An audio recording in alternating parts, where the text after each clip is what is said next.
Bonjour à toutes, bonjour à tous. Aujourd'hui, c'est la troisième vidéo que je fais dans ce week-end du 15 novembre.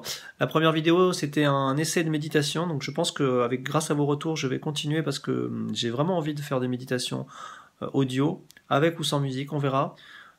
Travailler cet aspect-là, parce que c'est très intéressant. La deuxième vidéo que je vous avais fait, c'était parce que la semaine dernière, j'avais fait un rituel pour le passage des 14 ans de ma fille. Et là, aujourd'hui, c'est dimanche, j'ai proposé à la Masala de faire un travail sur accueillir la lumière chez soi. Donc donc je vous mets l'image du livre, vous pouvez le trouver sur la bibliothèque essénienne. Il y a 3 livres pour la protection de la maison. C'est pour la protection de la maison. Accueillir la lumière chez soi permet de protéger sa maison, de s'entourer d'influences bénéfiques, de faire régner l'harmonie chez soi, de reconnecter son habitation et d'attirer chance et prospérité. Aujourd'hui, dans cette vidéo, je vais vous parler des 4 sceaux que l'on pose à l'intérieur de sa maison. Ça peut être sur les murs de la sacristie ou ça peut être sur les murs de votre foyer. Tout dépend avec qui vous habitez, comment c'est accepté et ce que vous avez envie de faire. Et donc voilà, vous trouverez là, en fait, ce rituel, la cérémonie qui se passe avec les 4 sceaux dont je vais vous parler, c'est un rituel avec une bougie que l'on consacre à la maison, sur laquelle on dessine les 3 yeux que vous allez voir sur les sceaux. Là, je vais vous parler des 4 sceaux. Voilà, et j'en profite donc, comme c'est le dernier jour de ces 3 vidéos, pour vous parler de la menorah, que j'appelle la petite ménorette, qui est une petite menorah de 30 cm, et que je fais jusqu'à minuit ce soir, encore à 87 € au lieu de 124 €. Donc profitez-en, le lien est en dessous, et il reste 6 heures, là, enfin à partir de maintenant, hein, quand la vidéo sera publiée, il restera peut-être 5 heures. Donc voilà, je vais tout de suite commencer et je vais poser le téléphone parce que je vais enregistrer d'une autre façon. Je vais vous mettre directement les sceaux en image. Vous verrez, le premier saut ça va être très rapide, le deuxième saut un peu moins rapide, le troisième saut encore moins rapide et le quatrième saut beaucoup plus long. C'est le saut qui correspond à la terre. Donc voilà, on y va. Le premier saut est lié à l'esprit du feu et à l'archange Michael. Il est la flamme de l'intelligence qui s'allume au-dessus de la bougie et des 2 yeux du monde. Il est la flamme intérieure qui terrasse le dragon du mensonge de la lumière extérieure. Il apporte un équilibre et ouvre le chemin vers ce qui est essentiel et éternel dans la vie.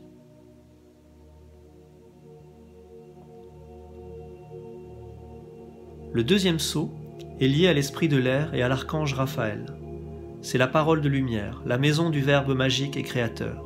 C'est l'œil dans la bouche de l'homme. Cette parole devient la maison de Dieu par la présence sacrée de l'enseignement. C'est la parole qui bénit, construit, guérit, ouvre un chemin pour la vie belle et éternelle. L'œil est entouré des 3 intelligences de la pensée, du ressenti d'âme et de la volonté. La parole est donc porteuse de l'intelligence, des sens sublimés et de l'énergie fécondatrice des mondes et réalisatrice de beauté. Il est évident que ce sceau n'est pas simplement qu'une écriture magique, mais qu'il porte en lui un univers, un enseignement, un chemin, une discipline, une façon d'être au monde que tu dois méditer profondément.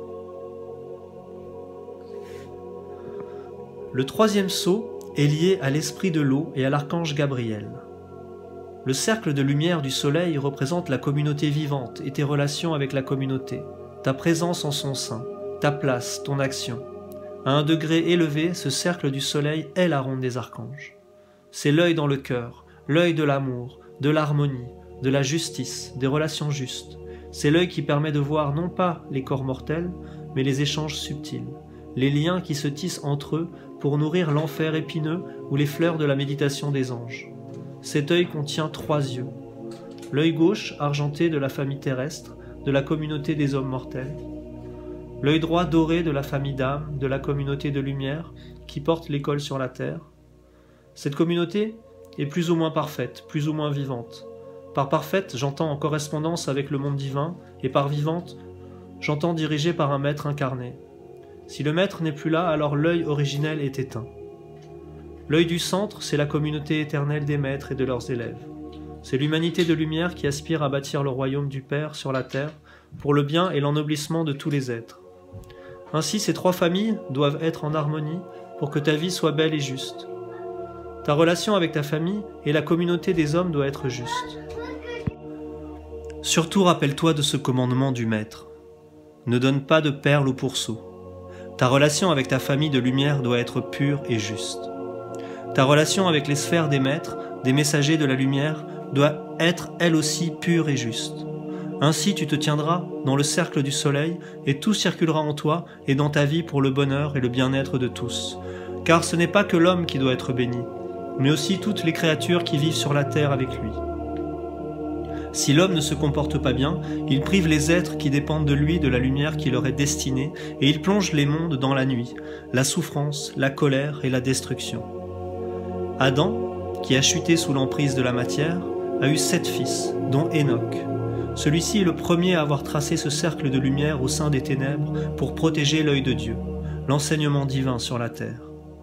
Si tu traces ce sceau avec conscience, que tu le portes dans ton cœur, et si tu l'actives en toi, tu seras béni et beaucoup de souffrances inutiles dans ta vie pourront être consumées et se dissoudre. Le 4e sceau est lié à l'esprit de la terre et au grand archange Uriel. Il représente le corps, la forme du corps, la maison qui est le réceptacle concret de la vie de l'homme, de l'âme, de l'esprit universel sur la terre.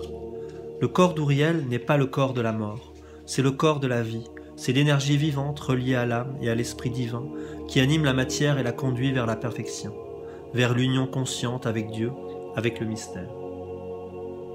Le corps est un instrument de l'esprit divin.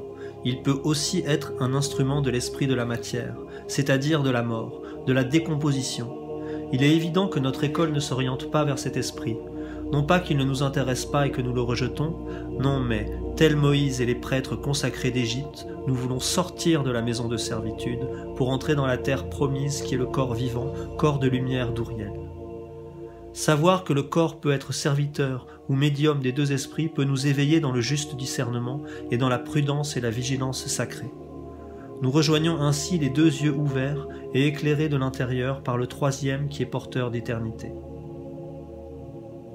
L'œil d'Uriel est celui qui éclaire le corps tout entier pour en faire un hiéroglyphe du cosmos, une écriture divine, un temple du Dieu vivant.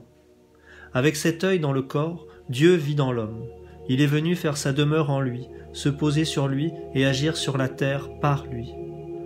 Le Christ dira en parlant des mystères de cet œil, « Si l'œil est pur, alors le corps tout entier sera plongé dans la lumière. » Cet œil montre l'invisible autour du corps de l'homme, mais aussi à l'intérieur de l'homme. Cet invisible est vivant de l'homme et agit sur l'homme pour le féconder.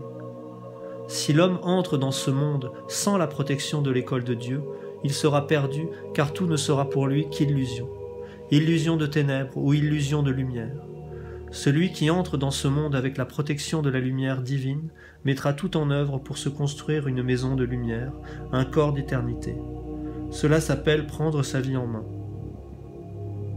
En dessinant au-dessus de la maison de l'homme le cercle de lumière, le triangle de la parole et l'œil de Dieu, tu consacres la maison qui porte la divinité sur la terre. Tous les êtres vivants dans les mondes invisibles reconnaîtront ces symboles magiques et s'inclineront devant leur signification cosmique. Ils sont chacun une maison qui abrite une âme et un esprit divin. Ce sceau représente toute l'œuvre de la lignée des maîtres sur la terre. Ils aspirent à ce que le Verbe se fasse chair et habite au milieu des hommes comme une évidence magique. Sache que ton corps est une maison. Ta maison est une maison autour de ton corps. Elle-même s'inscrit dans la maison de la Terre qui se trouve dans celle du système solaire et de l'univers. La première chose que te dit la Terre, c'est de faire attention pour ne pas te salir et pour ne pas te faire mal. Ces 2 recommandations sont claires. L'homme sur la terre est dans le domaine des forces sombres, des forces du mal et de la mort. Ces forces n'ont rien contre l'homme, bien au contraire, elles l'aiment et aspirent à le séduire. Elles cherchent à s'occuper de lui, afin qu'il ait tout ce qu'il veut. Ce qu'elles aiment en l'homme, c'est sa lumière intérieure, c'est la présence de Dieu en lui. Plus un homme est lumineux, plus elles sont amoureuses et aspirent à le conquérir. La sagesse dit à l'homme, « Fais attention, ne te salis pas. Ne te fais pas mal. Le corps est mortel, le corps est faible, et finalement, il est le côté vulnérable de l'homme. Le corps, c'est l'homme. C'est la partie et la responsabilité de l'homme. C'est ce qu'il fait apparaître sur la terre. C'est ce qu'il écrit dans le livre de la vie.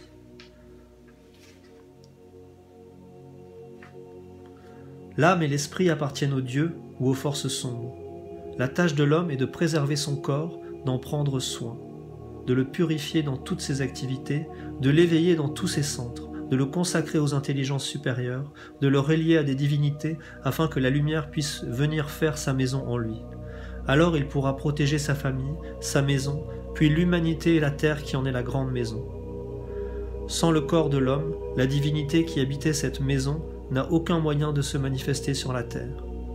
Le corps de l'homme est la chose la plus précieuse au monde, car c'est à travers lui et lui seul que Dieu peut se manifester sur la terre. L'homme, dans sa conscience d'homme, est le gardien de ce temple, de cet instrument sacré. Il doit veiller à le garder pur pour Dieu, car Dieu, malgré sa toute-puissance, ne peut pas agir sur le corps de l'homme et encore moins sur celui de la terre, car c'est la sphère du mal, de celui qui s'oppose à Dieu. Dieu a permis cette opposition pour que la liberté et la conscience soient rendues possibles. C'est pourquoi le corps et la famille sont sous la responsabilité de l'homme. À travers le corps de l'homme, c'est la terre entière qui est visée, et à travers la famille de l'homme, c'est la grande humanité avec les animaux, les végétaux, les minéraux. C'est pourquoi les forces sombres convoitent le corps de l'homme et la lumière qui vit à l'intérieur. Dieu est toujours venu sur la terre à travers des corps qui lui étaient consacrés. Ce sont les maîtres ou les fils de la lumière. Les écoles de Dieu de notre tradition ont toujours été construites dans la réalité de la terre par des hommes, des femmes, des familles qui consacraient leur maison, leurs paroles, leur vie pour la victoire de Dieu en l'homme à travers les maîtres. Le but ultime n'est pas de préserver la maison mortelle, mais celle qui est immortelle en soi et dans le monde. Ceux qui ont compris ce secret s'appellent les Esséniens dans tous les peuples. Ils ont été appelés les thérapeutes parce qu'ils voulaient prendre soin de Dieu dans le corps des maîtres, et ensuite de l'humanité globale et de la terre. En honorant Dieu dans les maîtres et en voulant prendre soin de lui, ils préservaient ainsi la présence de Dieu dans l'humanité. Les maisons qu'ont construites les Esséniens sont devenues des arbres dont nous, les descendants, nous mangeons les fruits. Les graines que nous semons aujourd'hui seront les arbres qui porteront la sagesse de demain et qui nourriront les enfants de la lumière. Les hommes sont dans une grande illusion lorsqu'ils s'en remettent à la passivité pour diriger leur vie. Ils ont oublié le conseil de la mère. Fais attention à ne pas te salir. Ne te fais pas mal. Le mal est puissant sur la terre parce qu'il est naturellement chez lui. Tout ce qui tombe sur le sol pourrit. Tout ce que nous voyons avec nos yeux est une illusion. C'est bien souvent de la mort qui marche et qui parle. Si tu n'éveilles pas ta lumière intérieure, tu es en grand danger. Si tu laisses la sécurité de ta maison, de ta vie, l'orientation de ta destinée entre les mains de la passivité et de la confiance aveugle en des forces et des intelligences qui puisent leur puissance dans une alliance avec la matière temporelle, tu es loin d'avoir éveillé la flamme en toi. C'est auprès d'un maître vivant et d'une école des mystères que cette flamme pourra être transmise et s'activer en ta vie. C'est en entrant au service de cette flamme, en la protégeant en toi et autour de toi, que la lumière du roi des rois pourra trouver un chemin stable, à travers ton corps, au sein de l'école de Dieu, pour toucher l'humanité et la terre. Médite profondément ces secrets en traçant ce 4e saut. Voilà, je vous invite vraiment à étudier ce livre parce qu'il est fondamental, je trouve, moi, pour les Masala, parce que la Masala, c'est vraiment la maison du soleil, la maison qui accueille la lumière du soleil. Et je vous mets une autre image là, c'est l'image c'est un sceau qui représente toute l'œuvre de la lignée des maîtres sur la terre. Et on y retrouve vraiment le culte de la lumière. On voit l'œil au milieu, on voit comme le triangle des invocations en bas, avec cet œil, cette bouche dans laquelle l'homme se retrouve dans sa maison, et l'homme qui devient une maison. Et on voit toutes les maisons dans les maisons. Et c'est vraiment très beau.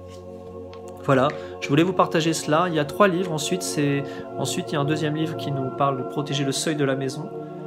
Et en fait, ça nous montre comment on entre et on sort en nous, dans la sacristie, mais aussi dans notre maison et dans le monde.